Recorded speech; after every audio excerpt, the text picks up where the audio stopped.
Des anciennes civilisations jusqu'à nos jours, en passant par l'époque médiévale, les théories conspirationnistes ont toujours existé. Théories selon lesquelles ceux qui nous gouvernent nous cachent d'importantes informations. Si les allégations varient, une question revient sans cesse. Que nous cache-t-il? Pourquoi le cache-t-il? Et où le cache-t-il? Les entrepôts secrets du gouvernement américain. Où sont-ils et quels secrets renferment-ils?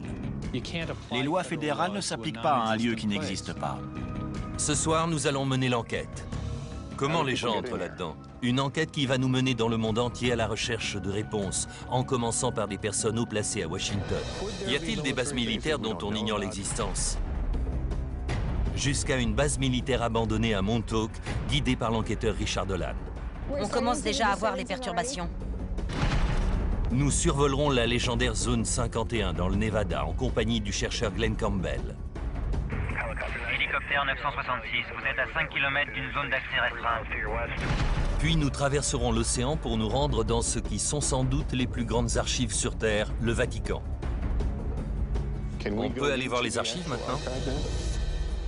Notre enquête lèvera le voile sur de choquantes expériences secrètes menées par le gouvernement américain sur ses citoyens. Ces gens nous servaient de cobayes humains. Sur l'existence d'OVNI.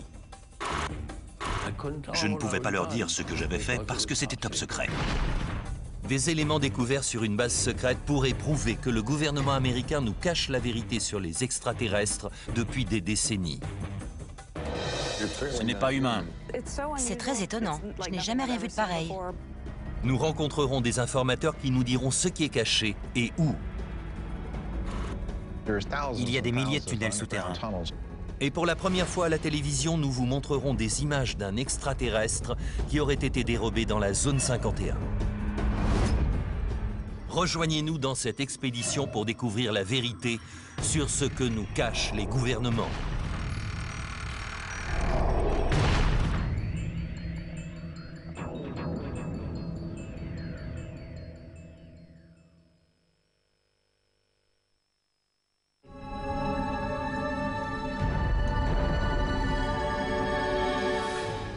Les secrets du gouvernement. Voilà un concept couramment utilisé dans l'industrie cinématographique qui a toujours intrigué les populations. Cela peut paraître une idée saugrenue, mais nous savons qu'il existe dans le monde des lieux où les gouvernements cachent des informations. Des bases militaires, des archives gouvernementales, des bunkers souterrains. La plupart de ces endroits relèvent de la sécurité nationale, mais ces zones à l'accès limité ne cacheraient-elles pas d'autres secrets bien plus grands? Que font-ils à Fort Knox ou dans la zone 51? Pourquoi ne puis-je pas aller au Vatican voir ce qu'ils y font?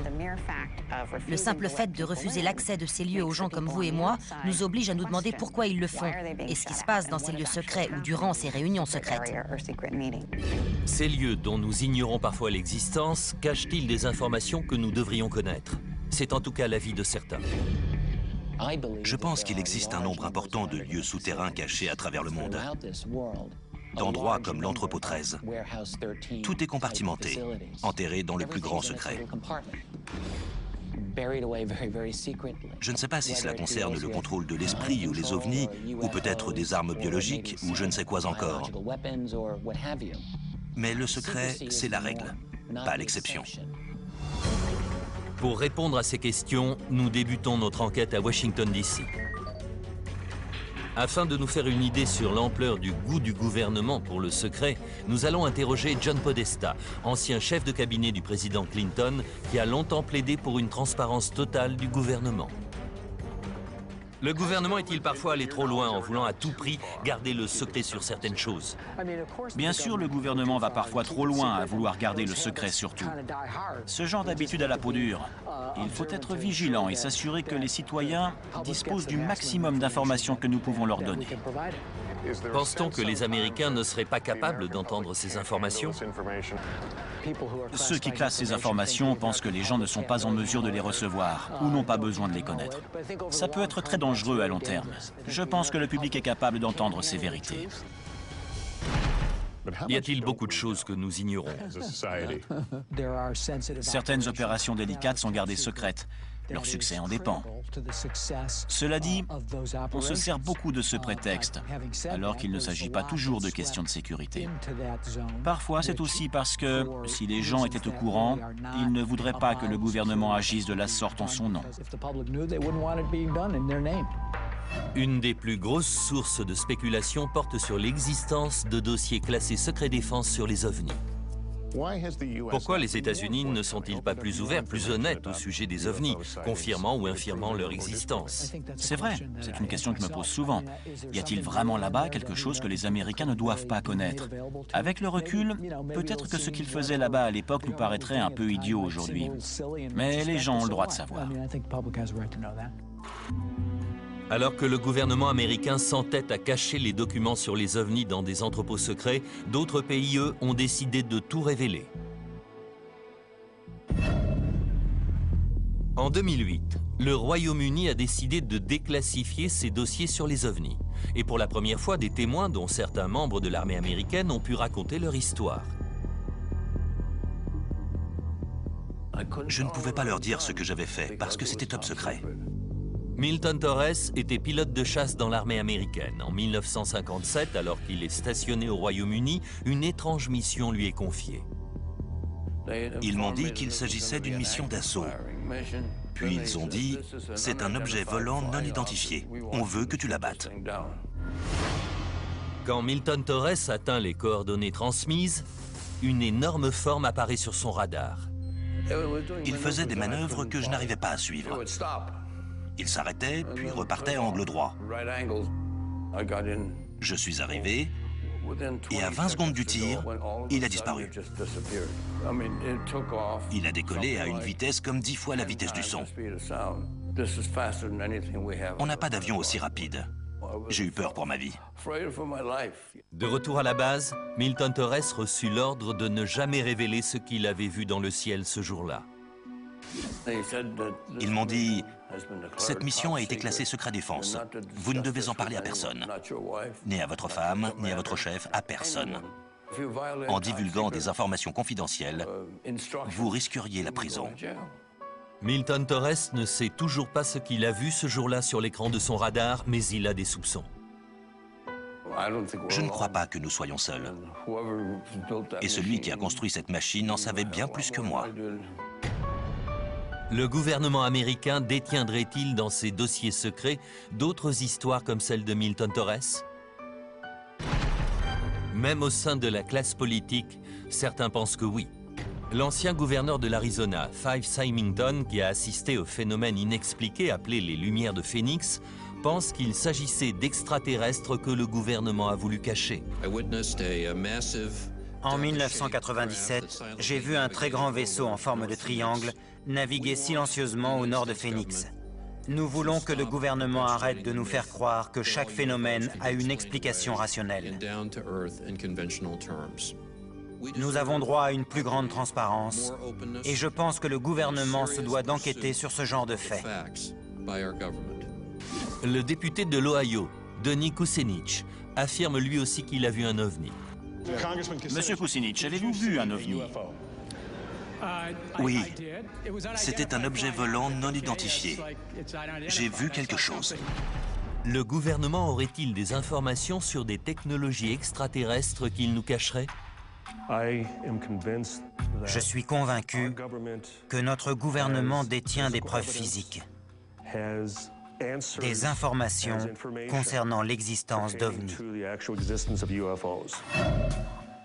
Beaucoup pensent que si le gouvernement est bel et bien en possession de telles informations, c'est ici qu'elles sont cachées, sous terre, dans cette base aérienne retirée du Nevada, plus communément appelée la Zone 51. La base est aussi bien gardée que mystérieuse. Elle n'était même pas reconnue par le gouvernement avant 1994. Et encore aujourd'hui, il est difficile de savoir qui supervise cette base. Nous avons envoyé une demande d'accès par écrit, mais les semaines ont passé et nous n'avions toujours pas de réponse. Nous avons donc décidé de téléphoner. Nous avons fait une demande officielle pour filmer les locaux gouvernementaux de Groom Lake, c'est-à-dire la zone 51. Ça me semble important de pouvoir avoir accès à une telle base et savoir pour quel type de programme l'argent du contribuable est utilisé. Merci beaucoup. Au revoir. Il m'a dit qu'il voulait bien étudier notre demande. En attendant notre réponse, nous concentrons nos recherches sur un autre lieu empreint de tradition, le Camp Hero, dans le parc de Montauk, près de New York. L'enquêteur et écrivain Richard Dolan s'y rend pour effectuer des recherches sur des expériences secrètes menées par le gouvernement dans des locaux souterrains qui portaient sur le contrôle de l'esprit, le voyage dans le temps et la téléportation. J'essaie de trouver des éléments qui prouveraient qu'il y a eu ici d'importantes activités souterraines. Si l'on en trouve, cela nous servirait de tremplin pour continuer notre enquête. De 1942 à 1982, Camp Hero était une base militaire dans laquelle on surveillait les avions ou les sous-marins ennemis. Mais d'après Stewart Swerdlow, cette base a eu aussi une fonction plus obscure. Il prétend en effet que de 1970 à 1983, il a servi de cobaye dans le cadre d'un programme gouvernemental qu'il appelle le projet Montauk. Ça a d'abord commencé comme un projet portant sur le contrôle mental, la programmation et la manipulation génétique, et l'armement ésotérique. Une partie du projet Montauk incluait le voyage dans le temps, ou la création de passages dimensionnels d'un point à un autre. Stewart Swerdlow affirme que lui et des milliers d'autres personnes ont été enlevés dans la rue ou chez eux, puis conduites dans un bâtiment souterrain à Camp Hero. En surface, la base de Montauk avait l'air abandonnée. Mais en dessous, il y avait 9 niveaux souterrains. C'est là que les expériences avaient lieu. Il y avait des centres où les gens étaient séquestrés. Cela peut sembler exagéré, mais le fait que le gouvernement américain puisse mener des expériences secrètes sur ses citoyens ne l'est pas. Il a déjà par le passé caché à ses citoyens l'existence de tels programmes et dissimulé ou détruit les preuves. Comme l'étude médicale effectuée pendant 40 ans sur des Afro-Américains pauvres à Tuskegee en Alabama. L'étude consistait à ne pas les soigner contre la syphilis pour voir comment ils réagiraient. Et il ne s'agit là que de l'un des nombreux programmes secrets découverts avec le temps. Au plus fort de la guerre froide, on le sait aujourd'hui, l'armée américaine utilisait le peuple américain comme cobaye. Par exemple, en les exposant à des radiations dans des zones peuplées pour voir à quelle vitesse les radiations se diffuseraient. Ces expériences étaient menées sans le consentement des populations. On leur injectait du plutonium, qui est une des substances chimiques les plus toxiques que l'on connaisse. Ils ont même gazé le métro new-yorkais. Mais les programmes les plus choquants sont sans doute ceux qui ont été menés entre les années 50 et 70 et qui portaient sur le contrôle de l'esprit. Le plus tristement célèbre étant celui baptisé MK-Ultra. MK-Ultra était un projet top secret. Il consistait à déterminer si oui ou non il était possible de contrôler l'esprit des gens. L'armée et la CIA voulaient savoir si par le biais du LSD, qui est une drogue hallucinogène, il était possible de manipuler l'esprit des gens. Les conséquences ont été dramatiques, car on marchait en terre inconnue. Des gens sont devenus fous. Ils les ont complètement détruits. L'officier retraité Michael Bailey affirme avoir été un des sujets de ces tests militaires. Ils ont dit que ces tests étaient sans danger, qu'il ne fallait pas qu'on s'inquiète. Au milieu des années 70, l'officier Bailey a été affecté à l'arsenal d'Edgewood, dans le Maryland, après s'être porté volontaire pour ce qu'il croyait être un programme visant à tester les uniformes et l'équipement. Ils nous ont dit qu'on allait tester l'équipement pour les batailles du futur. Ça avait l'air excitant. Mais Michael Bailey affirme qu'au lieu de ça, lui et des centaines d'autres soldats se sont fait injecter du LSD et d'autres drogues très nocives ou ont été exposés à de dangereux gaz pour voir leur réaction. Nous nous sommes procuré cette vidéo d'entraînement tournée par l'armée et autrefois classée confidentielle. Elle montre certains des effets de cette expérience menée sur leurs propres hommes à Edgewood. 6h30 après l'exposition, le volontaire visiblement confus a eu besoin d'aide alors qu'il essayait de traverser un parcours d'obstacles. Les perturbations mentales et les hallucinations sont flagrantes. Aujourd'hui, l'officier Bailey estime que le gouvernement l'a trahi. On faisait confiance au gouvernement et à l'armée, mais ce n'était qu'un ramassis de mensonges. Beaucoup de gens ont souffert à Edgewood. Plus d'une centaine d'expériences de la sorte ont été menées dans des bases militaires, des hôpitaux, et même dans des universités réputées comme Princeton ou Harvard. Le but de ces expériences était de créer le parfait soldat, ce qui, en d'autres termes, pourrait être décrit comme la parfaite machine à tuer. Mais ces programmes ont eu des conséquences désastreuses. Il y a eu un nombre important de suicides et de suicides ratés. Un homme à qui on avait injecté du LSD a essayé de se donner la mort dans son jardin, devant ses enfants. Il était, comme on dit vulgairement, en pleine hallucination. La vérité sur le projet MK-Ultra n'a été révélée qu'au milieu des années 70. Le chef de la CIA de l'époque avait ordonné qu'on détruise tous les documents confidentiels sur le sujet. Mais une dizaine de cartons contenant les rapports financiers ont été oubliés et une petite partie de ce sombre secret fut découverte. Ce qu'il ne faut pas oublier au sujet de MK-Ultra, c'est que nous n'avons que très peu d'infos sur les détails du programme, parce que la plupart de ces dossiers ont été détruits. Nous ne connaissons pas le nombre exact de personnes qui ont participé malgré eux à ce projet. Certains avancent même que des victimes de MK-Ultra pourraient avoir changé le cours de l'histoire. L'assassin de Robert F. Kennedy, Sirhan Sirhan, a longtemps été soupçonné d'avoir été l'une des victimes de ces expériences de contrôle de l'esprit. Il est intéressant de noter qu'un des étudiants qui a participé à ces expériences menées à Harvard est le Unabomber. Si de telles expériences ont eu lieu sans qu'on en ait eu connaissance, serait-il alors possible que le projet Montauk soit lui aussi un programme gouvernemental resté jusqu'ici secret? Nous avons appris l'existence de MK-Ultra par accident. Si tous les dossiers avaient été détruits, MK-Ultra ne serait aujourd'hui encore qu'une rumeur. Quand je pense à ça, par rapport au projet Montauk, je me dis que si Montauk n'est aujourd'hui qu'une rumeur, c'est peut-être parce que les types chargés de la sécurité ont fait un meilleur boulot que pour MK-Ultra.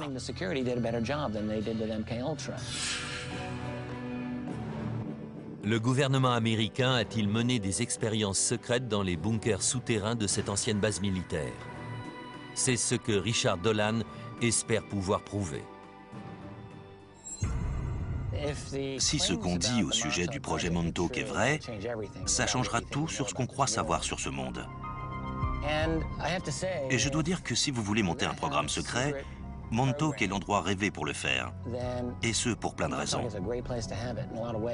C'est très isolé. Cela ne me paraît pas impossible qu'il y ait eu des activités étranges dans ces sous-sols.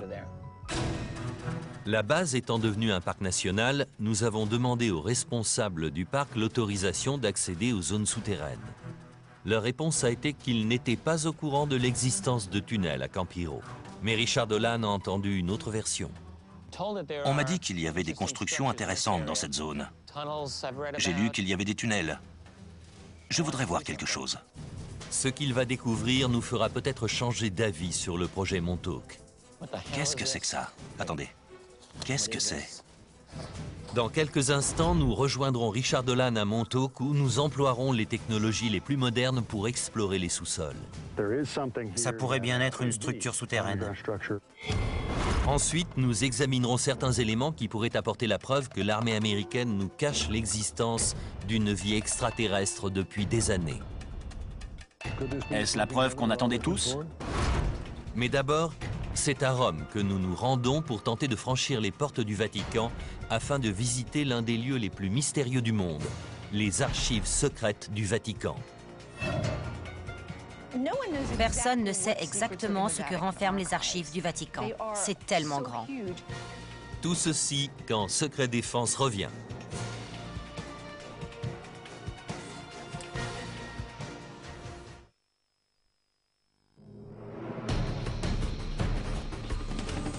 Notre enquête sur les secrets des gouvernements nous emmène à Rome, une ville qui abrite le plus petit État souverain du monde, mais aussi un des plus influents, le Vatican.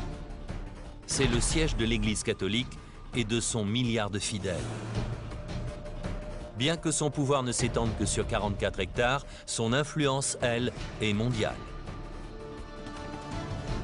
Le Vatican est un lieu fascinant parce que c'est la plus vieille organisation encore existante aujourd'hui sur Terre. On peut remonter jusqu'à 2000 ans en arrière. De nombreux documents attestent de l'influence du Vatican à travers les époques. Et son rôle, notamment dans le domaine des arts, est fièrement exposé.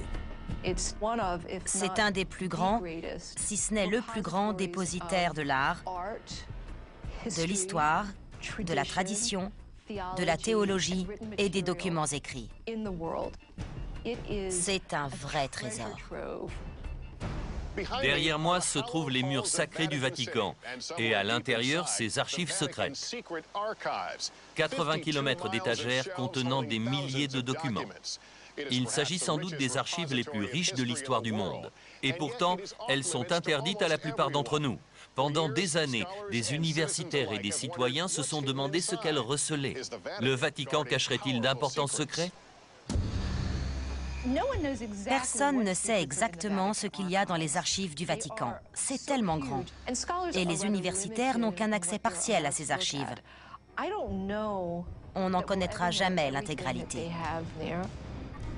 Le secret qui règne autour de ces archives a éveillé l'intérêt des universitaires, des écrivains et même d'Hollywood. Le roman et le film Da Vinci Code avancent une hypothèse selon laquelle l'Église nous cacherait la vérité sur la lignée de Jésus-Christ. Dans le film Angers Démon, un ancien document conservé au Vatican va permettre de contrecarrer les plans d'une société secrète appelée les Illuminati qui voulait se venger du Vatican. Par ici, s'il vous plaît. Dans le film, les archives sont un vaste complexe hypermoderne et ultra sécurisé renfermant des millions de documents. La salle est un coffre-fort hermétique. On maintient un taux d'oxygène le plus bas possible. Les archives secrètes du Vatican ressemblent-elles à celles du film? Et ces archives pourraient-elles renfermer des documents contenant des informations explosives que l'Église voudrait cacher? Comme des prophéties sur l'Apocalypse, des preuves d'une éventuelle descendance de Jésus, d'exorcisme ou de société secrète. Des révélations qui seraient susceptibles de changer notre vision de l'Église, mais aussi et surtout celle de l'histoire. D'après de récentes découvertes, tout porte à le croire. L'archiviste du Vatican, Barbara Fraley, a découvert un document qui apporte un jour nouveau sur le rôle du pape dans l'exécution des chevaliers légendaires de l'ordre du Temple.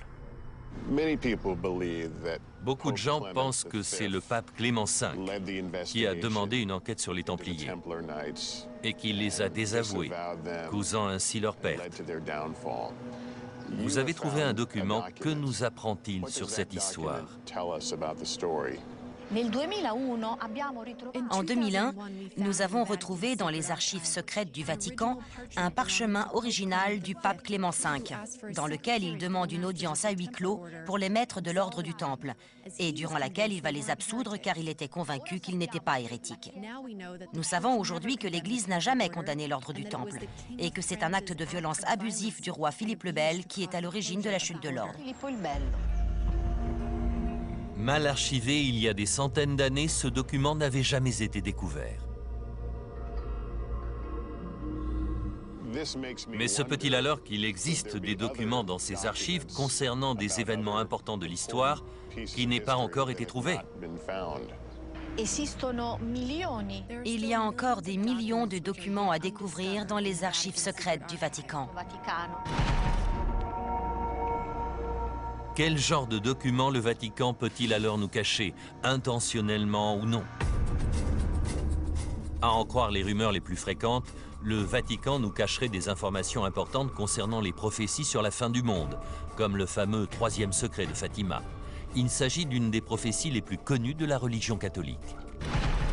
La prophétie veut qu'en 1917, la Vierge Marie soit apparue plusieurs fois devant 3 enfants de la ville de Fatima, au Portugal, site aujourd'hui visité chaque année par des milliers de fidèles. Pendant ces visites, la Vierge Marie leur aurait fait 3 révélations sur l'avenir du monde, mais le Vatican n'en révéla que 2. Le premier secret est une vision de l'enfer. Le deuxième secret était en rapport avec la fin de la Première Guerre mondiale et le début d'une autre grande guerre peu de temps après, si la Russie ne se convertissait pas au catholicisme.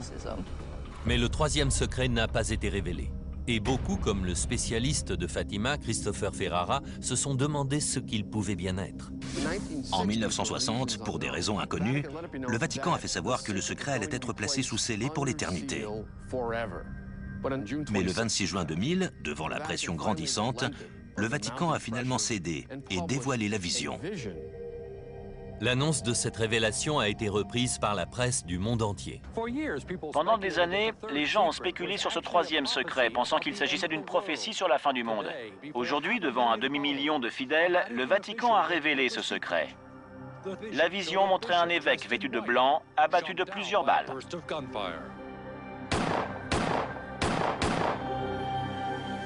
Si l'on en croit le Vatican, la prophétie du troisième secret a été réalisée le 13 mai 1981, quand le pape, l'homme en blanc de la vision, a été victime d'un attentat ici, sur la place Saint-Pierre, alors qu'il saluait ses fidèles depuis son véhicule.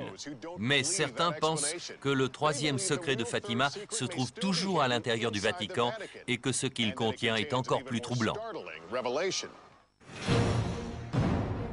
Un secret au sujet d'une crise mondiale. Le secret parlerait en fait d'une crise au sein de l'Église et d'un scénario apocalyptique qui aurait des conséquences terribles pour la Terre entière. Nous avons reçu l'autorisation exceptionnelle de visiter les archives avec nos caméras pour voir ce qu'elles renferment. Le premier document que l'on nous montre est exposé dans le bureau du directeur et il illustre parfaitement la richesse historique de ce qui est archivé ici. Expliquez-moi ce qu'est ce document. Il s'agit d'une lettre adressée au pape Clément V par les membres du Parlement anglais, dans laquelle il demande au pape de prononcer l'annulation du mariage entre Henri VIII et Catherine d'Aragon. C'est ce qui a conduit à la séparation entre l'Église catholique et l'Église anglicane. Absolument. Mais les documents ne sont pas tous exposés ainsi. La plupart sont conservés dans le bâtiment principal des archives. Luca Carboni, le secrétaire général des archives, a accepté de nous emmener pour une visite guidée. On peut aller voir les archives maintenant? On va aller voir le stockage des archives. Là où elles sont stockées. Tout à fait.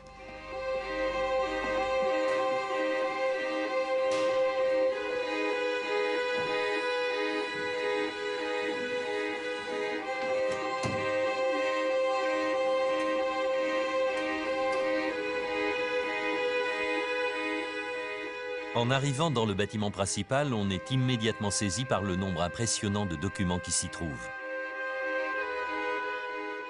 Nous nous trouvons au cœur de l'histoire de la religion catholique, mais il y a là aussi une partie importante de l'histoire du monde, n'est-ce pas? Les archives du Vatican sont très précieuses, car nous disposons d'une chronologie continue depuis plus de 800 ans, depuis 1198 jusqu'à nos jours. Des documents aussi variés que les arbres généalogiques des familles médiévales ou les lettres du brillant astronome Galilée, qui s'est souvent battu avec l'Église à son époque, sont entreposés sur ces étagères. Vous avez des correspondances de Galilée? Nous avons une lettre de Galilée à un cardinal. C'est la signature de Galilée. La signature de Galilée à Florence, le 18 décembre 1628. Il y a tellement de choses ici. Pourrait-il y avoir des documents que même les archivistes ne connaîtraient pas? Oui. Chaque jour, on découvre quelque chose de nouveau ou quelque chose d'intéressant. Ici, ce sont des archives secrètes. Oui. Secrète veut dire privé. Ça ne veut pas dire qu'il y a des choses que personne ne peut voir? Non, non, c'est seulement privé. Privé, mais interdit d'accès, sauf pour 1 millier de chercheurs sélectionnés chaque année par le Vatican. Il n'est pas difficile d'imaginer comment certains documents peuvent être noyés dans cette immense collection, soit accidentellement, soit intentionnellement. Y a-t-il des documents sur les secrets de Fatima? Non, ce n'est pas ici.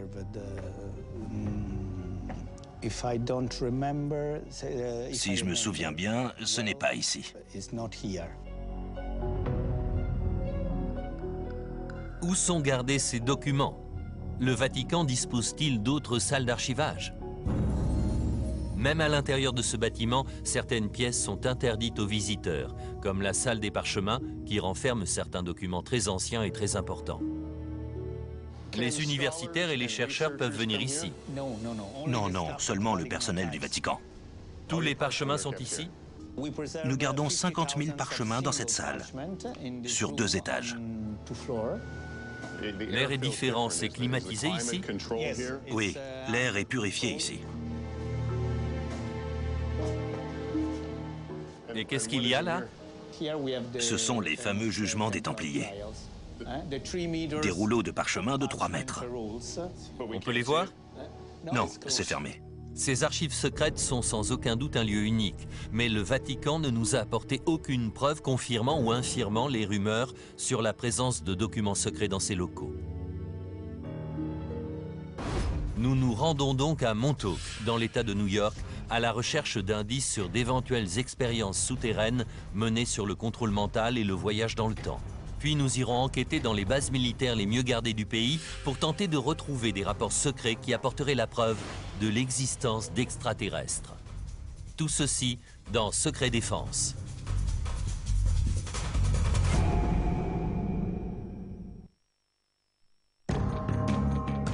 Notre enquête pour tenter de découvrir les secrets que nous cachent les gouvernements continue et nous conduit maintenant dans le parc de Camp Hero, à Montauk, dans l'État de New York. Nous allons enquêter sur des témoignages concernant ce qu'on appelle le projet Montauk.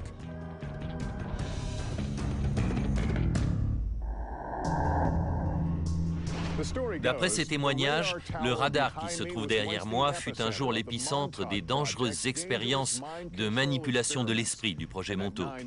Il y aurait également sous l'antenne 9 niveaux souterrains qui auraient accueilli une technologie qui permettait de transporter les gens dans le temps et dans l'espace. Mais ces locaux existent-ils réellement? Le gouvernement affirme qu'il n'y a aucune structure souterraine à Montauk. Bien sûr, il faut garder en tête que les États-Unis ont forcément quelque part des bureaux souterrains qu'ils souhaitent garder secrets. L'écrivain et enquêteur Richard Dolan a accepté de nous accompagner à Camp Hero pour vérifier ces allégations. Comment savoir s'il y a vraiment quelque chose? S'il est impossible de vérifier l'exactitude des témoignages, on peut quand même jeter un œil au sous-sol, avec un radar à pénétration de sol. Cela nous permettra de savoir enfin s'il y a quelque chose ou pas là-dessous. Au moins confirmer certaines parties de l'histoire. Stuart Swerdlow affirme que lui et des milliers d'autres hommes ont été enfermés ici pour être programmés ou manipulés mentalement. J'ai été le sujet de nombreuses expériences, d'interrogatoires ou d'endoctrinement. J'ai servi pour une expérience sur le voyage dans le temps. Pour mener à bien ces expériences, Stuart Swerdlow affirme que le gouvernement le séquestrait dans des bâtiments situés juste en dessous du radar. D'après lui, l'infrastructure comprenait 9 niveaux et dans ces salles se trouvait un étrange objet appelé la chaise Montauk. Ça ressemblait à une chaise de dentiste. Il y avait des écouteurs qu'on devait mettre sur la tête. Et il y avait d'énormes ordinateurs. Et le médium s'asseyait dans la chaise et transmettait ses pensées électromagnétiquement via la chaise pour qu'elles soient amplifiées et stockées dans l'ordinateur pour être ensuite transmises. Mais le contrôle mental n'était pas le seul concept étudié à Montauk. Selon Stuart Swerdlow, il faisait aussi des études sur le voyage dans le temps et la téléportation, à l'aide d'une technologie bien étrange. C'était comme un immense miroir. Et il était doté d'une technologie qui permettait de créer des fréquences vibratoires qui pouvaient relier des points dans l'espace et dans le temps. Et on pouvait littéralement traverser ce miroir. C'est comme ça qu'il transportait des gens de Montauk. Si Stuart Swerdlow dit vrai, notre vision du monde serait changée à jamais. Jusqu'à présent, le voyage dans le temps et la téléportation sont des concepts qui n'ont été explorés que dans le cinéma, dans des films comme l'Expérience Philadelphia ou Retour vers le futur par exemple. Mais est-il possible que ce genre d'expérience comme la téléportation et le voyage dans le temps ait lieu à Camp Hero? Nous avons interrogé l'armée sur l'existence de telles expériences et sur la présence de souterrains dans cette base. Après avoir parlé à de nombreuses personnes dans de nombreux départements, la réponse de l'armée n'est toujours pas claire. Mais selon Michio Kaku, physicien théoricien, les technologies actuelles ne permettent pas le voyage dans le temps ni la téléportation. Les témoignages au sujet du projet Montauk parlent de téléportation, de voyage dans le temps. Mais soyons clairs, l'armée américaine, la plus puissante armée du monde, ne dispose pas de suffisamment d'énergie pour transformer l'espace et le temps en unités de vitesse. Mais nous savons que le gouvernement a déjà conduit des expériences sur des Américains à leur insu, et particulièrement sur le contrôle mental. Nous nous sommes donc équipés de la dernière technologie pour nous aider à déterminer s'il y a quelque chose dans ce sous-sol.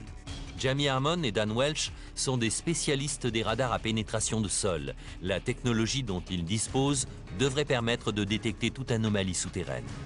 C'est un radar de sol. Dites-moi exactement ce que vous pouvez faire avec. Cette boîte orange, là, qui est reliée à ça, ce sont les ondes radar qui descendent dans le sol.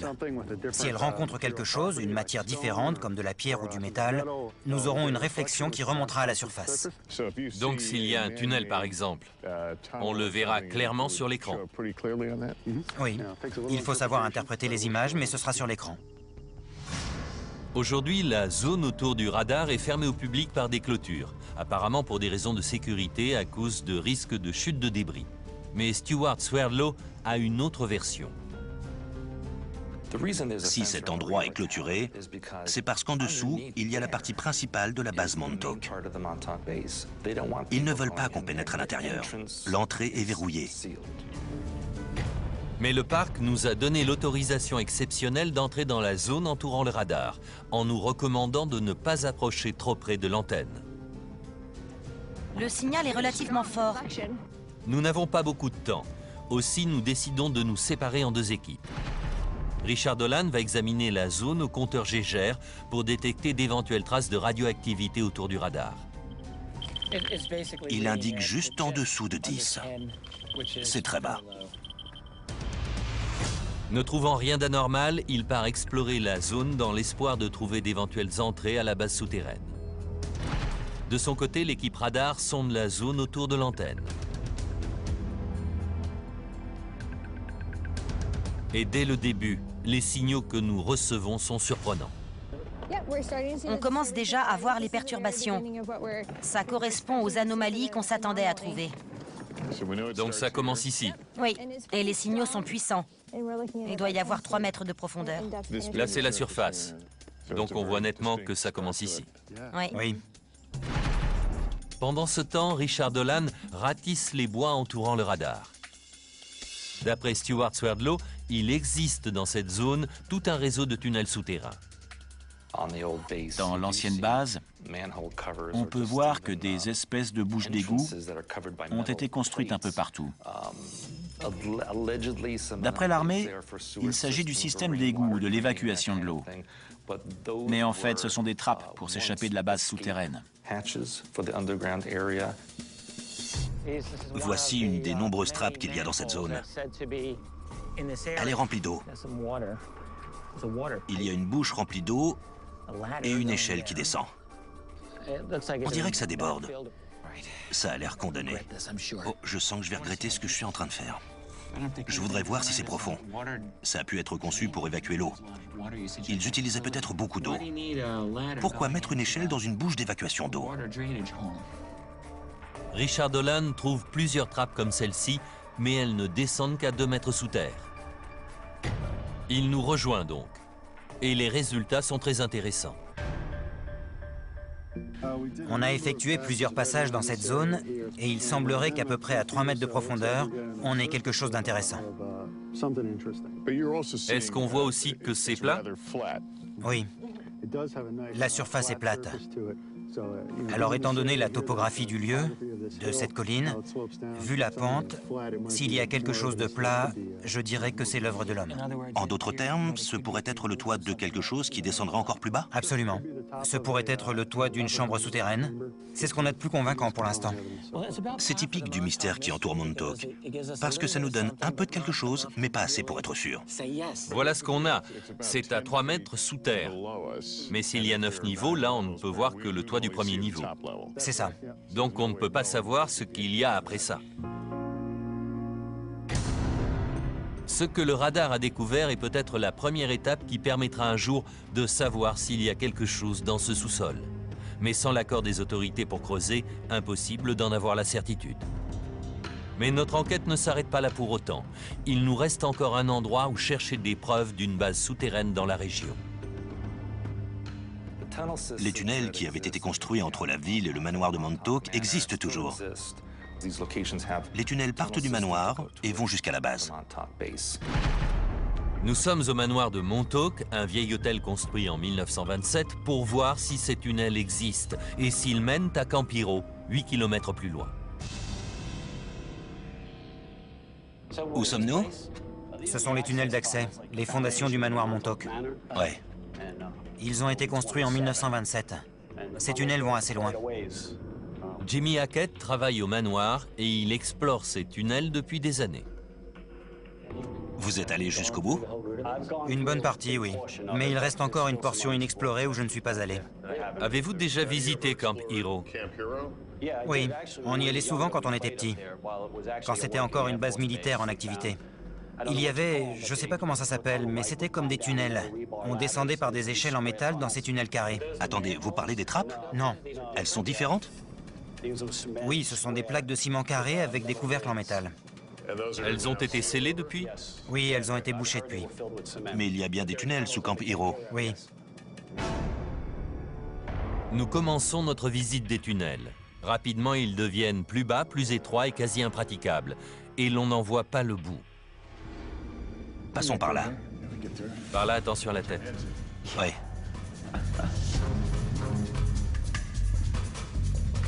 C'est sans fin. Ouais, c'est vrai. À droite. Oh non! Ça ne s'arrête jamais. Venez voir ça. Nous arrivons à un point où il devient impossible de passer à deux. Il est parti voir jusqu'où va le tunnel. Je n'arrive pas à croire qu'il soit si long. On n'arrive pas à comprendre pourquoi on a construit un tunnel aussi long et étroit sous ce bâtiment. Richard? Je reviens. Je n'ai pas réussi à trouver la fin du tunnel. J'arrive. Il est très très long. Et il y a un bout qui finit en cul-de-sac. Mais il y a des embranchements qui vont dans plusieurs directions. On peut facilement se perdre là-dedans. Je crois qu'on va devoir s'arrêter là. Ouais, je crois bien. Ces tunnels qui semblent interminables ajoutent une couche de mystère au projet Montauk et perpétuent la légende. Nous ne découvrirons peut-être jamais la vérité sur le projet Montauk ou sur ce qu'il a pu se passer à Camp Hero. Mais ce que nous avons appris en revanche, c'est que les bases militaires sont l'endroit idéal pour cacher des projets classés secret défense. Et c'est exactement là où nous nous rendons maintenant, dans deux des bases militaires les plus sécurisées du pays. Notre première étape sera la base aérienne de Wright-Patterson dans l'Ohio. Les indices que nous y trouverons peut-être pourraient apporter la preuve une fois pour toutes que la base a été impliquée dans la dissimulation d'extraterrestres. Il m'a dit, oublie ce que tu as vu. Oublie que tu as travaillé ici. N'en parle jamais. Puis nous prendrons de la hauteur afin de nous rapprocher le plus possible de la zone 51, là où la technologie et la vie extraterrestre seraient gardées au secret loin des regards. Tout ceci dans Secret Défense.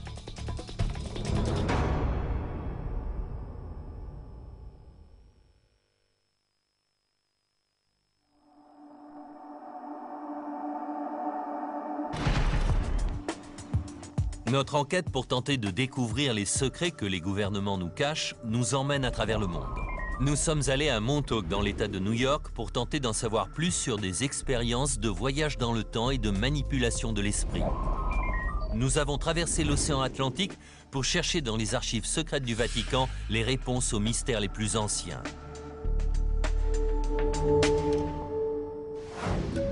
Pour compléter notre enquête, nous nous rendons à Washington dans l'espoir d'obtenir les réponses et les autorisations que nous attendons toujours. Nous avons fait la demande par fax il y a 4 semaines et on n'a eu aucune réponse.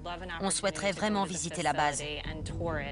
Nous avons appelé l'armée pendant des semaines pour demander l'autorisation de pénétrer dans l'enceinte de la base aérienne de Wright-Patterson et dans ce qui est sûrement la base militaire la mieux gardée du pays, la légendaire Zone 51.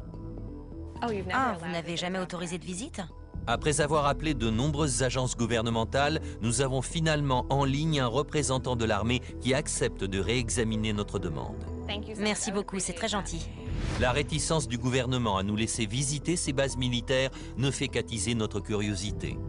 Ces bases pourraient-elles en fait cacher autre chose? John Podesta, qui travaille à Washington, affirme que cette idée de base secrète est un mythe. Cet endroit depuis lequel les informations confidentielles seraient distribuées à tout le pays et au monde entier n'existe pas.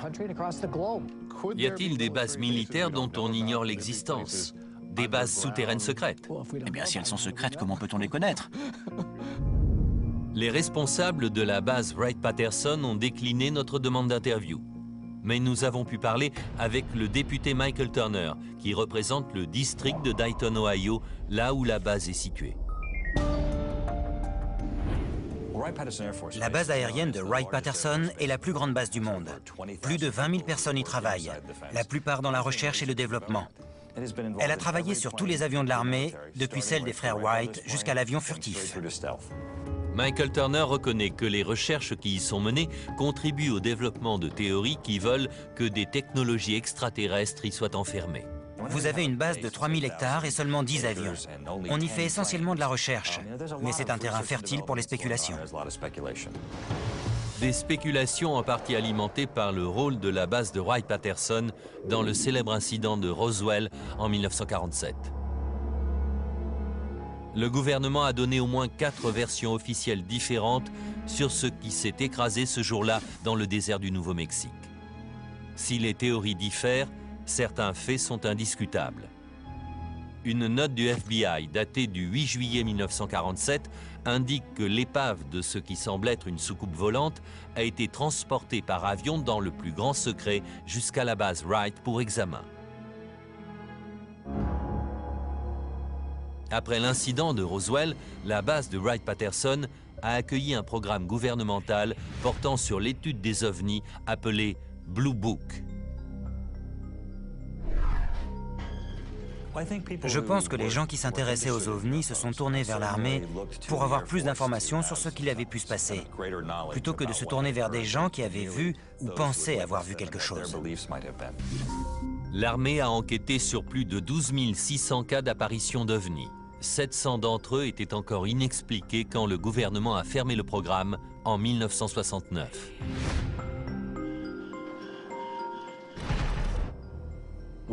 Quand on entend la position actuelle des autorités sur les ovnis,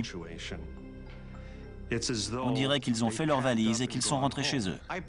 Je pense sincèrement que l'armée a loupé le coche sur ce coup.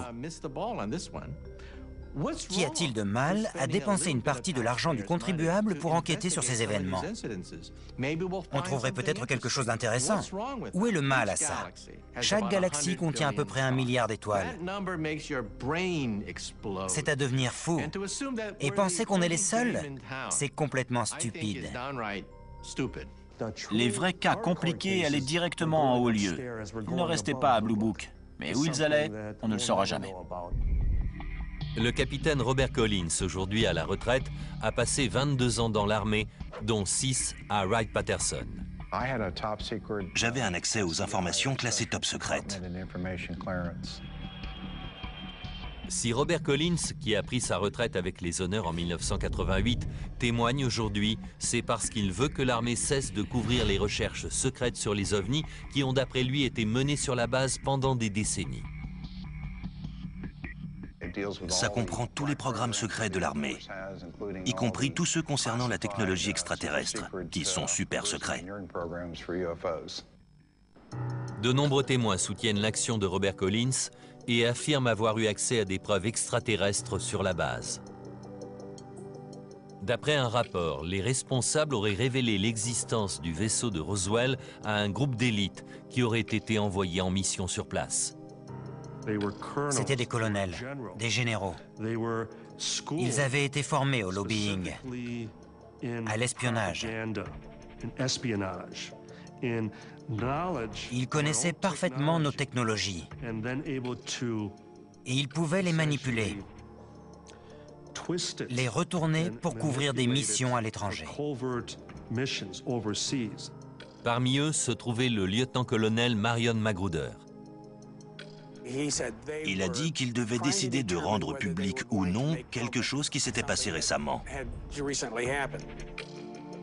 Pilote de chasse pendant la Seconde Guerre mondiale, Marion Magruder, appelé Black Mac, connaissait bien les opérations militaires. Mais cette mission était très spéciale, tellement secrète qu'il n'en parlait à sa famille que 50 ans plus tard, sur son lit de mort. Il a dit « Je vais t'avouer une chose, nous ne sommes pas seuls. »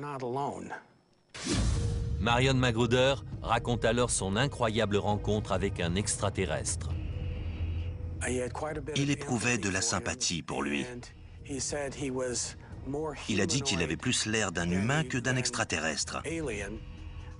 Mais il avait une plus grosse tête, des plus grands yeux et des longs bras fins et des petites jambes.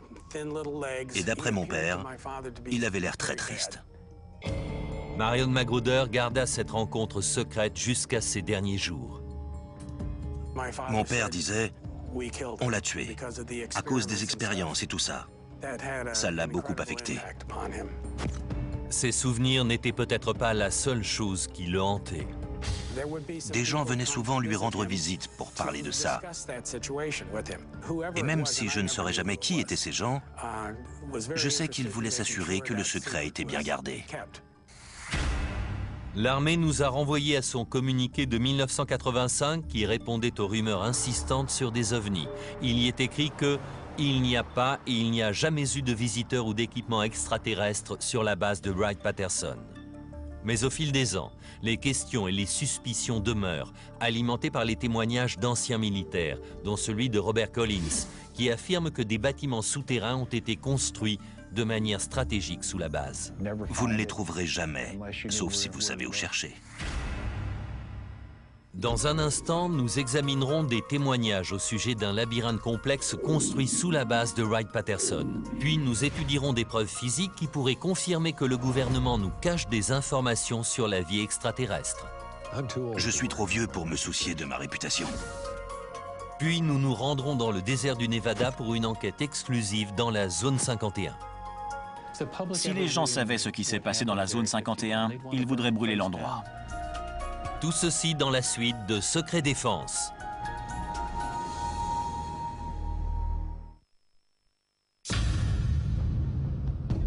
Notre enquête nous a conduits sur la base de Wright-Patterson à Dayton dans l'Ohio pour tenter d'y découvrir ce que le gouvernement pouvait y cacher.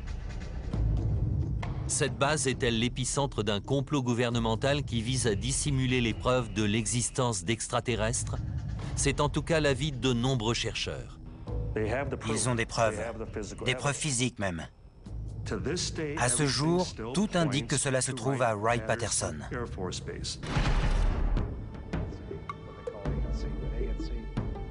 D'après l'ancien capitaine de l'armée de l'air Robert Collins, ces plans du génie civil montrent les entrées d'un vaste complexe souterrain composé de tunnels et de chambres fortes. En croisant les données qu'il a accumulées en 25 ans de recherche avec les informations qui lui ont été transmises par une source anonyme, Robert Collins décrit ce qui d'après lui se trouve sous terre. Tous ces tunnels et ces chambres fortes sont complètement indépendants de la base Wright-Patterson. Ils sont à 20 mètres sous terre. Puis il y a une couche de roches calcaires de 3 à 5 mètres d'épaisseur. Donc ça descend jusqu'à presque 25 mètres. Et ça fait à peu près 200 mètres de long.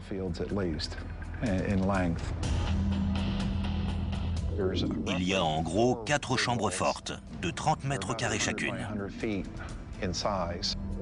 Il y a de la moquette dans les tunnels et vous pourriez les traverser en pick-up. Mais pour lui, le plus remarquable, ce n'est pas cette base souterraine en elle-même, mais ce que l'armée y a caché et y cache peut-être encore. Dans ces chambres fortes étaient entreposés les corps des aliens. Il y avait tout le matériel cryogénique nécessaire pour conserver ces corps. Il y avait des tables d'examen et du matériel pour effectuer des tests biologiques. L'armée de l'air a refusé que nous interrogions un des responsables de la base, mais le député Michael Turner nous a confirmé qu'il y avait en effet de nombreuses informations classées secret défense sur le site militaire et qu'il y avait une bonne raison à cela. La plupart des activités de la base sont classées secret défense, car elles ont besoin d'être protégées. Ce sont des projets en cours de développement, des recherches sur des aptitudes pour l'avenir, ou même comment on voit nos adversaires potentiels. Un communiqué qui nous a été fourni par l'armée précise qu'au moins une étape dans le développement de quasiment tous les avions de l'armée de l'air américaine a eu lieu à la base de Wright-Patterson. Il travaille sur le développement d'un matériau qui peut détecter et réparer tout seul ces fissures, ainsi que sur des avions de la taille d'insectes ou d'oiseaux qui seraient capables de voler en groupe. À ce jour, Carl Day reste un des seuls journalistes qui ait été autorisé à enquêter sur les ovnis dans l'enceinte de la base militaire. Beaucoup de questions restent sans réponse. Ce soir, nous allons essayer de faire le tri entre fiction et réalité. Ils m'ont dit, venez voir si vous trouvez quelque chose. C'était sur invitation de l'armée de l'air. Carl Day connaît les rumeurs sur les souterrains et demande donc à être escorté au niveau le plus bas du bâtiment 620. Le tunnel que j'ai emprunté n'était sûrement pas assez grand pour y rouler en camion. Il fallait se baisser parce que les tunnels étaient très bas. Il n'a pas trouvé de tunnel caché, mais ce qu'il va découvrir est encore plus troublant. C'était une petite mandibule, la mâchoire inférieure de quelque chose. Durant son reportage, Carl Day fait la rencontre d'un technicien dentaire d'un hôpital militaire situé à 25 km de la base qui affirme qu'il a travaillé sur une étrange empreinte de mandibule provenant de la base. À l'époque, l'homme a si peur de raconter son histoire qu'il préfère rester anonyme. Je n'avais jamais rien vu de tel chez l'humain ou chez l'animal. Jamais. Aujourd'hui âgé de 81 ans, John Musgrove parle à visage découvert pour la première fois. Il ne me reste plus beaucoup d'années à vivre. Et si j'ai envie de parler de cette affaire aujourd'hui, c'est parce que je ne pense pas que le gouvernement dise un jour « Les extraterrestres existent. Ils sont venus sur Terre. » Musgrove explique qu'en 1979, 2 hommes en uniforme de la base de Wright-Patterson sont venus à l'hôpital pour obtenir le moulage d'une empreinte dentaire. Il n'y avait ni salive, ni sang, juste l'os. J'ai tout de suite compris qu'il s'agissait de quelque chose d'anormal. Je me suis dit, qu'est-ce que c'est que ça? Quand il termine le moulage, son patron lui ordonne de ne jamais parler de ce qu'il a vu. Il a levé la main comme ça, en tenant l'empreinte, m'a regardé, l'a broyé et l'a jeté dans la poubelle. Ensuite, il m'a dit « Oublie ce que tu as vu. Oublie que tu as travaillé ici. N'en parle jamais. » Le moulage est cassé. Mais John Musgrove va récupérer les morceaux et les recoller afin de pouvoir en faire une réplique. Convaincu qu'il s'agit de la mâchoire d'un squelette détenu à Wright-Patterson, John Musgrove en donne une copie à Carl Day pour qu'il enquête. Mais parmi les personnes à qui Carl Day montrera cette empreinte, aucune n'est en mesure d'en identifier l'origine. Je ne voulais pas qu'il arrive quoi que ce soit à cette empreinte, on ne sait jamais. Alors je l'ai mise dans un coffre-fort. Et c'est moi qui ai la clé. Carl Day accepte de retirer la mandibule de son coffre-fort. C'est celui-là.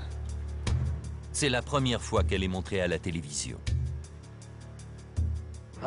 J'aimerais vraiment savoir s'il s'agit bien d'une mâchoire d'extraterrestre. La tête devait vraiment être très petite. 30 ans après le moulage de l'empreinte, le mystère reste intact. Serait-ce la preuve irréfutable qu'on attendait tous? La preuve qu'il y a bien des extraterrestres sur Terre? Ça prouve une chose. Il y a autre chose en plus des humains et des animaux. Dans un instant, nous essaierons de savoir si cette mandibule détient le secret de la vie extraterrestre. Une anthropologiste dentaire nous donnera son avis. Mais d'abord, nous irons dans le désert du Nevada. On se demande ce qu'il peut y avoir de si secret pour qu'il tue. Enfin, nous examinerons une vidéo exclusive qui pourrait révéler ce qui se passe derrière les grilles de la base militaire la plus sécurisée des États-Unis. Dans un instant, Secret Défense.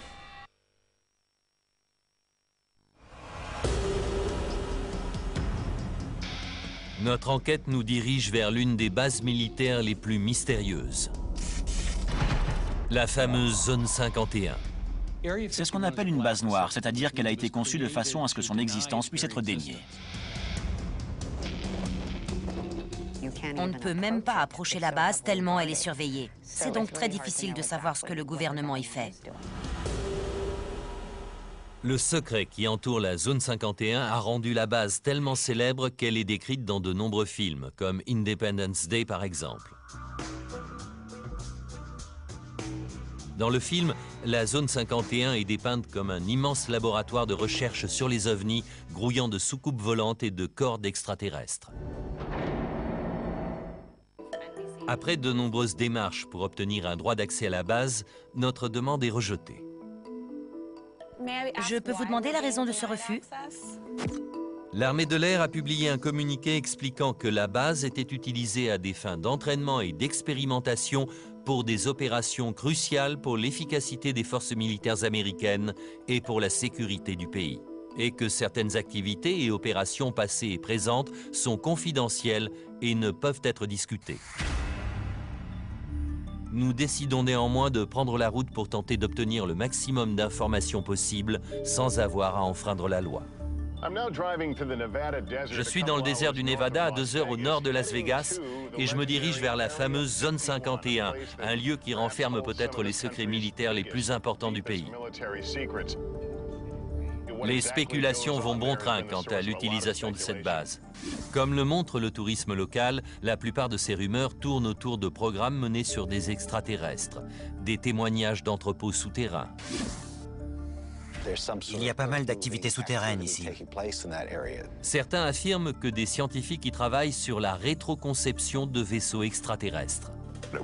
Ça avait des centaines de milliers d'années d'avance sur notre technologie. Et le plus troublant, des preuves confirmeraient que les extraterrestres existent et qu'ils auraient été détenus dans la base. Autant d'allégations que nous allons tenter de vérifier durant notre enquête.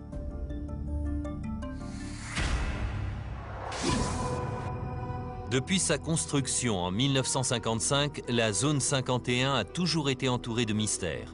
Conçue comme un site d'entraînement pour les avions espions U-2, son rôle consistait à abriter les projets militaires secrets. La principale préoccupation de la base, c'était de préserver le secret. Puis, le secret est devenu sa mission principale. Ce lieu, isolé dans le désert, appelé 51 sur cette carte des années 50, semble être l'endroit idéal pour une base noire. Mais au fur et à mesure que l'infrastructure et l'activité grandissent, des informations ont commencé à filtrer. L'avion espion U-2, le SR-71, les avions furtifs, tous ont été testés ici. Et toute l'activité aérienne qu'on peut voir du sol indique que cette base sert à tester les avions. Bien que des opérations militaires de grande envergure aient lieu sur le site, le gouvernement refuse d'admettre son existence. À l'époque de sa construction, et aujourd'hui encore, le spécialiste et guide de la Zone 51, Glenn Campbell, étudie la base depuis le début des années 90. C'était comme aller au spectacle. On prenait sa voiture et on allait voir la base secrète qui n'existait pas. J'ai rendez-vous avec Glenn Campbell. J'ai rencontré Glenn pour la première fois il y a 16 ans, quand je suis venu ici même pour essayer de trouver des réponses sur la Zone 51. Dans ce reportage de 1994, nous n'avions eu qu'à nous rendre en haut d'une colline pour voir la totalité de la base. Depuis ce point de vue, on peut admirer une série de bâtiments ordinaires. Aujourd'hui, l'armée a étendu son contrôle sur tout le terrain entourant la base. Avoir un bon aperçu semble donc plus compliqué. Alors qu'est-ce qu'on va voir? On va pas pouvoir voir grand-chose en restant au sol. Vous avez apporté des photos satellites.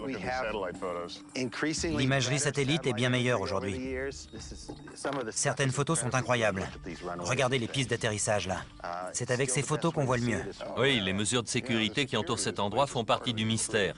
Ça attise les curiosités et ça nourrit les théories du complot. Oui, la sécurité est élevée ici. Regardez autour, c'est un bon endroit pour se cacher, non? C'est un sacré bon endroit.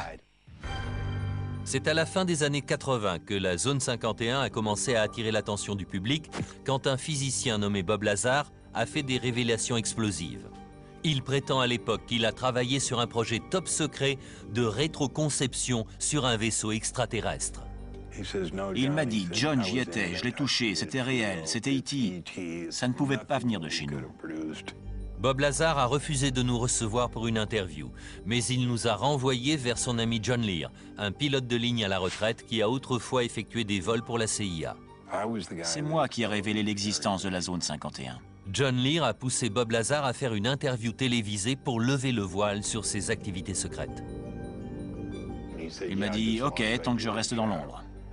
L'interview a eu lieu chez John Lear et il l'a filmée sur cette vidéo. C'est Bob et sa femme. Dans son interview, Bob Lazar affirme avoir travaillé sur les soucoupes volantes dans un complexe secret appelé S4, si secret qu'il est camouflé dans une montagne au sud de la zone 51. John Lear nous explique ce que Bob Lazar lui a décrit. S4 est une base souterraine. Ça ressemble à une montagne, mais en fait, il y a des portes de hangar qui coulissent vers le haut pour s'ouvrir. On dirait qu'une partie de la montagne est en train de s'ouvrir.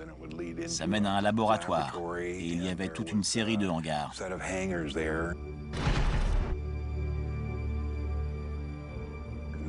Il y avait 9 hangars en tout, et dans chaque hangar, il y avait un vaisseau extraterrestre.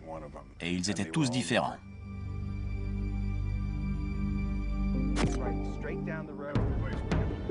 Si tout cela est vrai, se pourrait-il que le gouvernement utilise la zone 51 comme une zone de stockage pour la technologie extraterrestre? Quel que soit le type de secret enfermé dans la zone 51, il est clair que les visiteurs n'y sont pas les bienvenus. On ne peut pas aller plus loin que ça. La première chose que je remarque, c'est qu'il n'y a pas de clôture, juste ces deux panneaux. À première vue, le système de sécurité ne paraît pas impressionnant. Mais les différents niveaux de sécurité apparaissent rapidement. Je vois qu'il y a des trépieds sur la colline. Ils nous observent. Ce sont des caméras. Ils nous regardent. Ils surveillent la route, là. Impossible de passer en douce. Et si on passe au travers, il y a nos amis là-haut, En effet, dans le 4x4. ils sont là 24 heures sur 24. Des capteurs sensoriels au sol, des caméras et un service de sécurité privé en permanence. Mais la meilleure protection de la zone 51 reste certainement le désert. En arrivant ici, je m'attendais à voir des barbelés de 5 mètres de hauteur. Il n'y a rien de tout ça, juste quelques piquets. Ces piquets sont les seuls témoins que la loi du Nevada vous oblige à avoir pour délimiter un territoire. Ils n'ont pas besoin de clôture ici. Ils ont 20 km de désert autour d'eux pour protéger la base. Le panneau est classique, danger propriété privée. Jusqu'à ce qu'on arrive en bas, l'usage de la force à des fins mortelles est autorisé. On se demande ce qu'il peut y avoir de si secret pour qu'ils tuent.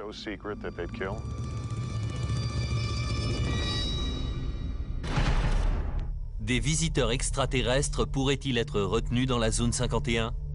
Cette vidéo, diffusée pour la première fois à la télévision, montrerait un extraterrestre qui serait détenu dans la base. Il est apparemment observé par des militaires derrière une cloison en verre. L'homme qui a divulgué cette vidéo se fait appeler Victor. Il refuse de révéler sa vraie identité par peur de représailles. Selon lui, cette vidéo a été dérobée à un moment où du matériel provenant de la base était converti de l'analogique au numérique. Dans cette interview de 1996, sa voix a été modifiée. À peu près 2 fois par mois, il l'installait pour des sessions qui duraient de 3 à 5 heures. L'extraterrestre serait arrivé sur Terre en 1989 et aurait subi de nombreux interrogatoires. Dans cette session, l'extraterrestre serait angoissé. Le médecin recherche une éventuelle hémorragie dans les yeux et les narines. Victor pense que l'extraterrestre est mort au milieu des années 90. Nous ne disposons d'aucun moyen pour vérifier l'authenticité de cette vidéo, mais nous la soumettons à un expert en effets spéciaux à Los Angeles pour évaluer sa plausibilité. En attendant, nous sillonnons la montagne à la recherche du moindre signe indiquant la présence d'une structure dans la zone. Il faut bien rester près des piquets oranges. Je les vois même plus. Regardez. Mais on sait qu'ils sont sur notre droite. La nuit tombe sur le désert et les piquets oranges sont nos seuls guides. Un seul pas de l'autre côté de la frontière invisible et l'on pourrait se faire arrêter. Je vois un bâtiment. Oui. Là-bas, qu'est-ce que c'est? C'est le poste de contrôle. C'est l'entrée. Si vous vous aventurez sur cette route, dépassez les panneaux et arrivez à ce poste de contrôle, vous vous ferez immédiatement arrêter. Nous continuons notre ascension jusqu'au sommet. On ne peut pas aller plus loin. Je pense que c'est la fin de notre aventure ici, parce que je vois des militaires là-bas, camouflés comme vous dites. Oui, il est camouflé. On doit s'arrêter là? La frontière change après. La seule solution, c'est de survoler la zone de jour. Et là, on aura peut-être un aperçu de la zone 51. Mais il faut de la lumière. Et il faut un hélico. Oui. Dans un instant, nous allons survoler le désert du Nevada et approcher au plus près de la plus célèbre base militaire des États-Unis. Ils savent maintenant où on est? Affirmatif. La zone 51 est-elle le cœur d'une vaste opération de dissimulation d'extraterrestres? Renferme-t-elle des secrets terrestres bien plus dérangeants encore? Découvrir ce qui s'est passé et ce que les humains ont fait, c'est déjà assez terrifiant. Dans un instant, Secret Défense.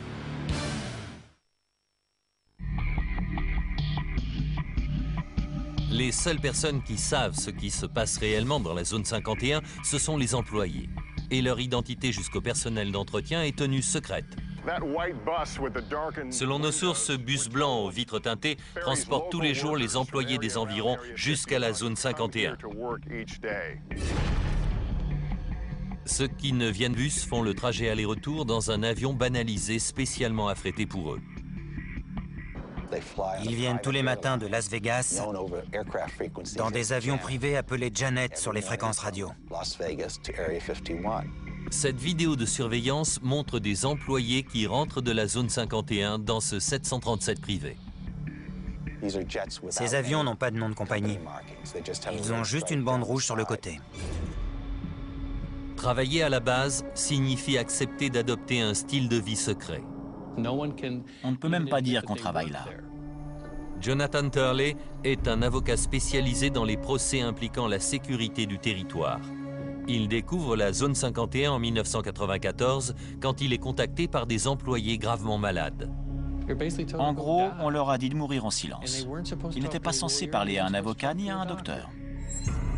Bien qu'ils aient signé des accords de confidentialité, certains employés racontent à Turley qu'ils ont été exposés à des matériaux toxiques sur la base. Parmi eux se trouvait le métallurgiste Robert Frost.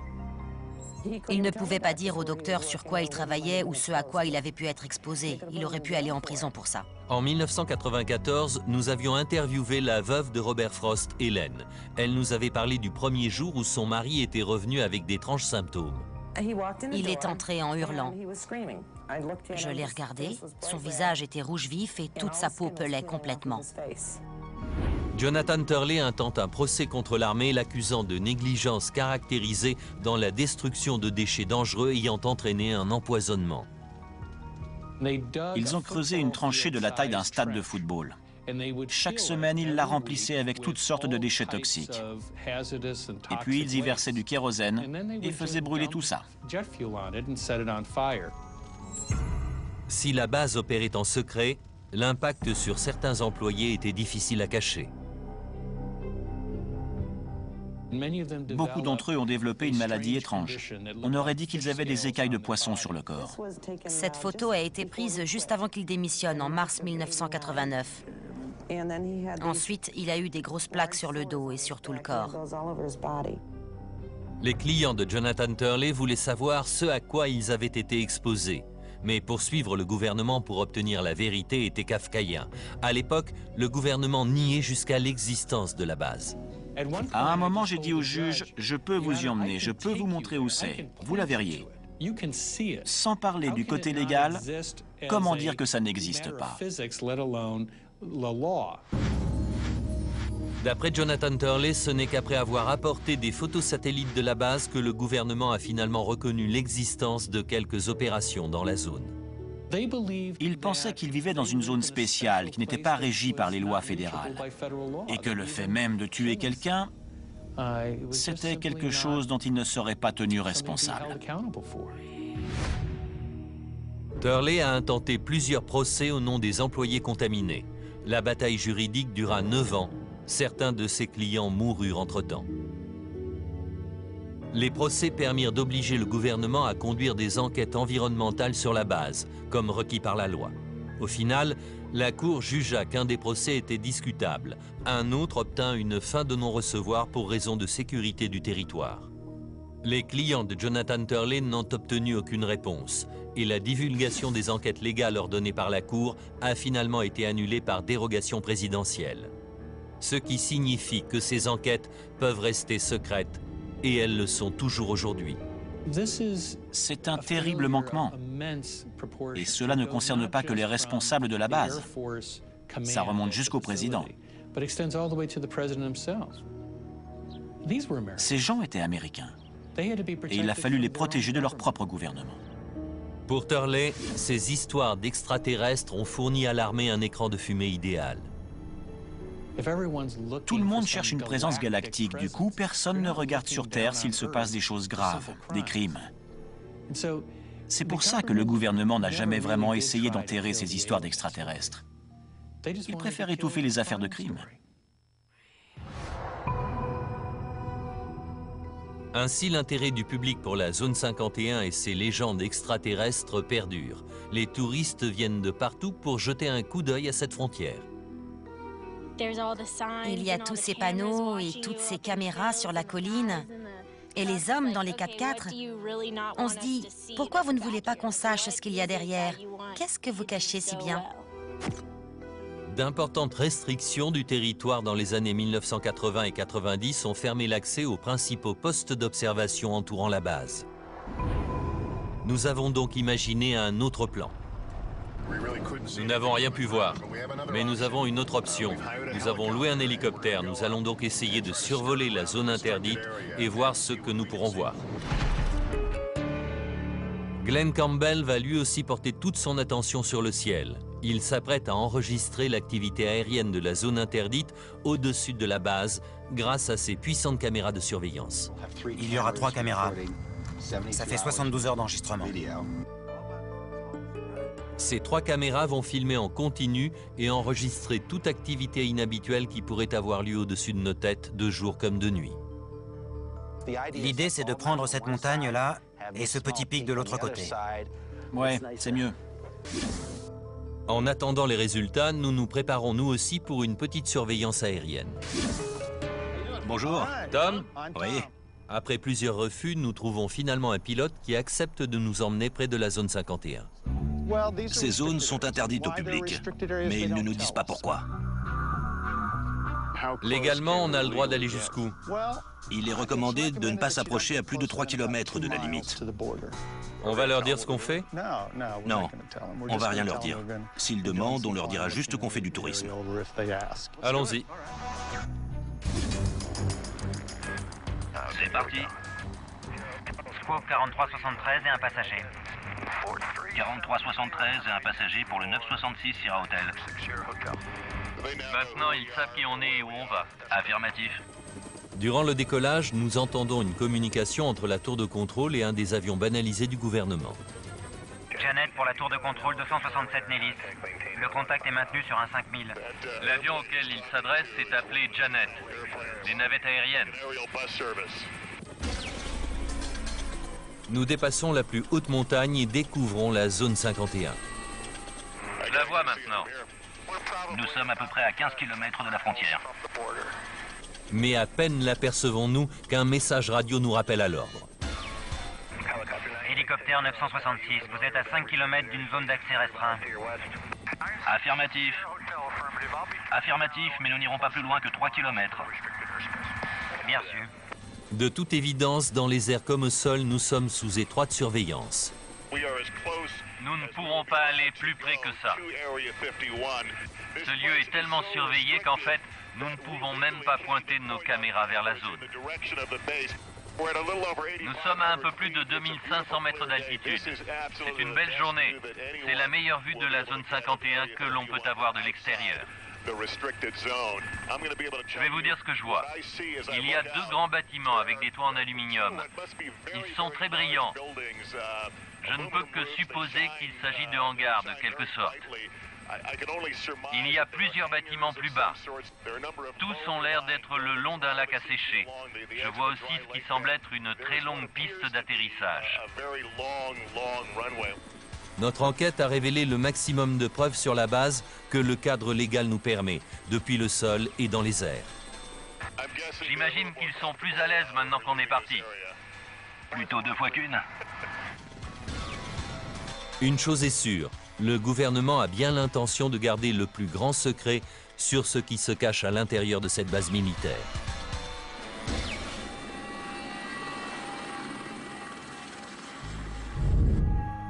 Après 72 heures de surveillance, nos caméras ont capté quelques anomalies. Une étrange tempête balaie la zone. Une lumière flotte sur l'horizon. Et soudain, nous apercevons ce disque lumineux dans le coin de l'écran.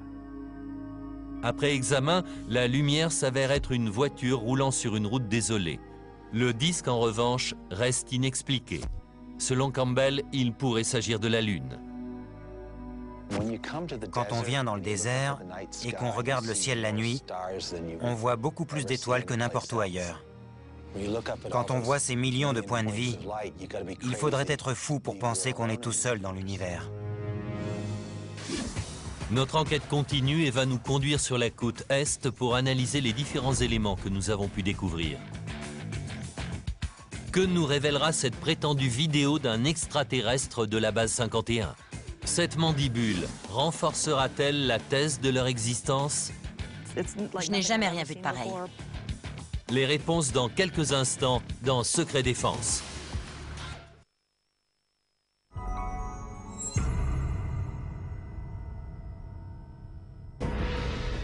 Notre enquête arrive maintenant au stade de l'analyse des éléments que nous avons découverts. Cette vidéo montrant un extraterrestre va-t-elle nous permettre d'obtenir des réponses quant à la vie au-delà de la Terre? Cette mandibule pourrait-elle prouver que des restes extraterrestres sont cachés dans des bases comme celle de Wright-Patterson? Nous étudierons toutes les possibilités auprès d'experts, en commençant par un des créateurs d'effets spéciaux les plus réputés d'Hollywood. Je cherche l'image irréfutable. L'image que je ne vais pas pouvoir, ni personne d'ailleurs, décortiquer. Kevin Yagher conçoit des créatures pour les films, des aliens, des humains. Les plus célèbres sont la poupée Chucky et Freddy Krueger. Fort de ses 25 ans d'expérience, Kevin Yagher a accepté d'examiner la vidéo et de nous donner son avis d'expert. La première chose que j'ai vue, c'est un alien. Et il avait l'air bien vivant. En regardant de près, on voit qu'il a une petite bouche. Elle a l'air de bouger, de faire des mous comme une vraie bouche. Il a des grands yeux de biche et une grosse tête. Il bouge de manière un peu pathétique. On a envie de s'occuper de lui. Soudain, vos sentiments s'en mêlent. Alors que Kevin Yagher commence à s'attacher à l'extraterrestre, il remarque des mouvements suspects. Il y a des petits couacs dans ces mouvements de temps en temps. Vous voyez ce petit mouvement brusque de la tête là? Et l'épaule bouge aussi. Pour ce spécialiste, c'est le signe qu'il s'agit d'une marionnette. Ses mouvements de tête l'ont trahi. Kevin Yagher utilise une de ses poupées animatroniques pour nous faire la démonstration. Quand on va doucement, comme au début dans la vidéo, on peut éliminer tous les cafouillages. Et quand il commence à fatiguer, à se sentir mal, il se met à s'agiter et à se tortiller comme ça. Et c'est là qu'on voit que c'est un faux. Mais on a affaire à une forme de vie dont on ne sait rien. Et notre expert reconnaît que tout est possible. L'atmosphère et la pression sont peut-être différentes chez nous. Ils le supportent mal peut-être. Et c'est peut-être aussi dû à la gravité. Mais il semblerait que le décor cache quelque chose. La vidéo est très sombre. Et l'alien a l'air d'être assis dos à un bureau. Pour moi, c'est pour cacher un éventuel marionnettiste qui serait derrière. Pour lui, la créature et la vidéo sont un canular, mais assez bien réalisé. Il y a certains éléments qui ont l'air réels. Je comprends que les gens s'y soient trompés. Les canulars ne font que saper nos efforts pour connaître la vérité. Nous nous rendons maintenant à New York pour rencontrer Shara Bailey, une anthropologue dentaire à l'Université de New York. Elle a étudié la mandibule que nous avons récupérée pendant notre enquête sur la base de Wright-Patterson. Ce qui m'a tout d'abord surpris, c'est la forme de cette mâchoire, parce qu'elle est très étroite sur le devant et puis elle s'écarte un peu là et s'élargit fortement au fond. C'est très inhabituel pour un primate. Ça fait une courbe là. Oui, comme un S si on peut dire. Et nos dents, notre mâchoire ne sont pas comme ça. Non, pas du tout. Le Dr Bailey a plus de 2000 moulages de primates, une des plus grandes collections des États-Unis. Elle a comparé notre mandibule à chacun d'entre eux. Pouvez-vous affirmer qu'il ne s'agit pas d'une mâchoire de primate? Oui, je parierais n'importe quoi. Ça ne vient pas d'un primate. Le Dr Bailey n'a pu relier la mandibule à aucune espèce connue, mais son examen de l'empreinte va nous fournir quelques renseignements. Le moulage a été réalisé sur un squelette. C'est la mâchoire d'un être vivant. Parce qu'on voit les gencives là? Oui, on peut voir les gencives ici. La créature a perdu ses dents après sa mort. On voit aussi les cavités où les dents devaient se trouver. Les dents restantes montrent qu'il était omnivore. Il mangeait de la chair et des végétaux. Les dimensions de la mâchoire nous donnent des indications sur la taille de la créature. Voici un macaque. Sa mâchoire est similaire en taille à celle-ci. On ne sait pas ce qu'était cette créature, mais on sait qu'elle était de la taille d'un petit chien. Son crâne aurait à peu près cette taille aussi. Oui, et il y a une assez bonne corrélation entre la taille de la mâchoire et la taille du crâne. D'après l'anthropologue, certaines caractéristiques sont étonnantes. Des éraflures faites au couteau, notamment. Elle a été modifiée, ça je peux vous le dire. Mais savoir si elle est quand même authentique et a été modifiée pour je ne sais quelle raison, c'est difficile à dire. Elle s'interroge également sur l'aspect humain du schéma dentaire qui pourrait venir infirmer la théorie d'un squelette extraterrestre. Si c'était un alien, il a évolué sur une planète complètement différente de la nôtre, complètement séparée de nous.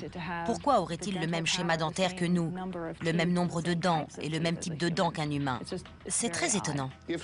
Si ça venait d'une autre planète, comment feriez-vous pour le comparer, pour découvrir ce que c'est?